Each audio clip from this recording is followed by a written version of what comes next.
Chapter 65, Sara's Fight. After that kiss, Riel could no longer withhold her true feelings for Hyunki. She gave in to his kisses, long enough to make everyone see how much happiness emanated in the room. Riel was in tears while Hyunki kissed her, overwhelmed by her love for Hyunki, and he felt the same way too. For him, this was a day for rejoicing. At last, his sad longings for Riel were over. At that moment, Akio, who was also present, had witnessed Hyunki and Rieler's reunion, feeling defeated and sad. He left the room quietly, and when he reached an exit door, he went outside, sat by the stairs, his hands cupped onto his face, and gave a muffled sob in misery. Hyunki stayed in the hospital suite with Riel. Their happy reconciliation made them reminisce about the old times together. Hyunki was about to begin discussing the wedding when Riel hushed to stop him. "The wedding will come later, Hyun. I still have to recover. I have 2 to 3 months before I become my usual self. And more importantly, you still have to resolve your problem with Sara. Then let us talk about marriage." Riel was severe, and Hyunki acquiesced to Rieler's decision. A little later, after dinner, Hyunki slept in the suite until the morning. He could not leave Riel alone since her family had decided to return home. Zia and Donna's paid leaves were already consumed, and her mother had many patients to care for. The following morning, in the hospital suite, Hyunki woke up early and called Junie to bring him fresh clothes and breakfast for 2. He would go directly to his office afterward. He went to Rieler's bedside and watched her still asleep. He was fascinated by Rieler's looks, having missed her for so long since they separated. He bent forward to kiss Riel on her forehead. When Riel caught him that she flung her arm to his neck. Hyunki lay flat on the bed, and their faces touched each other. Riel touched Hyunki's face with her fingertips, and their eyes met, and with a smile, she greeted Hyunki, "Good morning," and once again, they kissed. Junie arrived with Hyunki's clothes and breakfast for them. "I'll be off to work, babe, but I'll return sooner. I would read some documents to sign them, then return with the rest of my stuff, and continue my work here. I couldn't leave you alone," reminded Hyunki. "You don't have to worry about me, because Mom said that Akio took responsibility for my hospitalization. That goes with the nurse aide, coming in every day.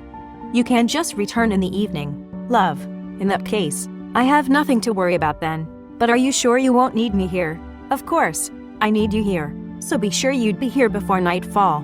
The nurse aide came on time to take care of Rieler's needs.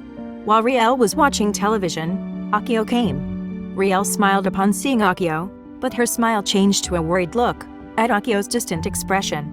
"Is there something bothering you, Akio? You don't look well today," Riel said in a concerned tone.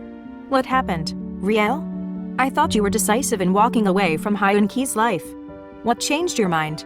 Was it because of the marriage his dad proposed?" Akio sadly expressed. No, you're wrong, Akio. My feelings got over me when he confessed how he felt for me. I am still in love with him, Akio. Because I was still hurting, I thought I could stay away from him for good, but my true feelings gave me away. Were you disappointed in me, Akio? Nothing has changed in our friendship, right, Akio? You are still my best friend, my closest friend, Riel assured Akio. I am still your friend, Riel. Someone you can count on. If you need my shoulder to cry on, for whatever reason Hyunki hurt you again, you can call on me anytime, anywhere. I will always be there for you, assured Akio. Riel opened her arms for Akio and said, I will always be there for you, too, Akio. You could always count on me too. These are what friends are for, aren't they? Both hugged each other, and Akio controlled the tears in his eyes. Then Akio said, I'll be away for a few weeks, and I will make an ocular inspection on the subdivision I will be developing from the outskirts of this town. You'll hear from me once I get back. Akio caringly stared at Riel and said, Please take good care of yourself. Do not strain yourself with boredom. You still have 3 months to recover. Once I am back, I will take you to the subdivision I developed, which I have already completed. Promise me you'll take care of yourself. Okay, Akio said concernedly. Riel nodded agreeably, then Akio left. While Akio was leaving the room, Riel couldn't take her eyes off him, as she felt a slight prick in her heart, and Riel realized sadness was about to overcast her. She turned her attention to the show she was watching on the television, to distract herself from missing Akio. Meanwhile, at Hyunki's company, he was busy dictating some notes to Alexis, his secretary, when Sara stormed in. Her face was indescribable, and Hyunki was annoyed by her distracting behavior. He gestured for Alexis to leave for a while, then faced Sara. Hyunki sat on top of his table, folded his arms over his chest, and spoke with annoyance. "Look now, Sara? You don't even show respect to your CEO, barging into my office rudely, frightening my secretary. What is wrong with you? After getting overly worried about your harrowing experience with the robbers, you didn't even call me to say that you were all right. You went home without informing me you're back and kept yourself incommunicado from me, only to learn that you're always by Rieller's bedside." Sara spoke loudly, expressing her anger, but Hyunki only acted uncaringly. "Are you not going to tell me anything?" Hyun insisted. "Sara, what is there to tell you?" Hyunki annoyingly replied. "There is nothing that concerns you." Sara's eyes grew, and she harshly spoke. "Nothing that concerns me, you say? You almost got hurt. I have nothing to be worried about. Who am I to you, Hyun? Don't I have the right to know what's happening to you? Was it because of this Riel who gave her life for you? Yes, you're right. You hit the spot. And who could not be concerned when there she was, gave her life to spare me from getting shot by a bullet. And now she was suffering, had a traumatic aortic surgery because of that bullet.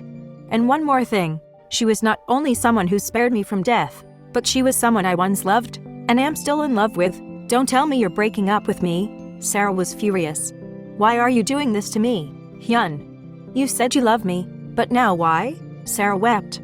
Hyunki felt pity for Sara, so he hugged her, and felt guilty for not telling her what he thought between Riel and her. Having felt Hyunki's embrace, she hugged him too, and implored Hyunki not to leave her.